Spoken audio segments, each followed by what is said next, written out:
দর্শক, breaking news. শ্রীলঙ্কার বিপক্ষে ওয়ানডে সিরিজ হেরে বিশ্বকাপ সরাসরি থেকে বাদ পড়ল বাংলাদেশ। আর অন্যদিকে এক ধাপ এগিয়ে গেল শ্রীলঙ্কা। বিস্তারিত জানুন পুরো ভিডিও জুড়ে।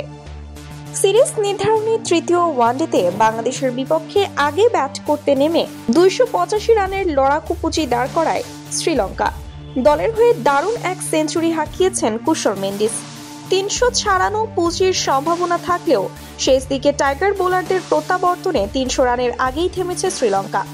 জবাব দিতে নেমে ভালো শুরু করার পর সাজঘরে ফেরে তানজিদ তামিম। এরপর শান্ত ডাক মেরে 0 রানেই আউট হন। এরপর থেকে বিপাকে পড়ে বাংলাদেশ। এরপর থেকে একের পর এক উইকেট হারিয়ে মহা বিপদে পড়ে যায় বাংলাদেশ।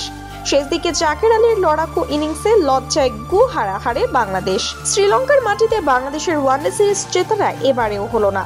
সিরিজ নির্ধারণী তৃতীয় ওয়ানডেতে শ্রীলঙ্কার কাছে 99 রানে হেরেছে বাংলাদেশ। দাপুটে জয়ের ফলে 2-1 ব্যবধানে ওয়ানডে সিরিজ জিতে নিয়েছে লঙ্কানরা। বড় ব্যবধানে হেরেছে বাংলাদেশ। আর তাই এমন হারে আইসিসি থেকে বড় দুঃসংবাদ পেল টাইগার বাহিনীরা। আইসিসি পয়েন্টস টেবিলে 9 নম্বর থেকে 10 নম্বরে আবারও অবস্থান করলো, যার ফলে সরাসরি ওয়ানডে বিশ্বকাপ খেলার সুযোগ পাবে না বাংলাদেশ। ফলে বিশ্বকাপ বাছাই পর্ব খেলে তারপর যোগ্যতা অর্জন করতে হবে মিরাজদের। তো দর্শক, আজকের ম্যাচে টাইগারদের এমন লজ্জার হার দেখে আপনাদের কি মতামত তা এই বিষয়ে জানিয়ে দিন আমাদের ভিডিওর কমেন্ট বক্সে। ধন্যবাদ।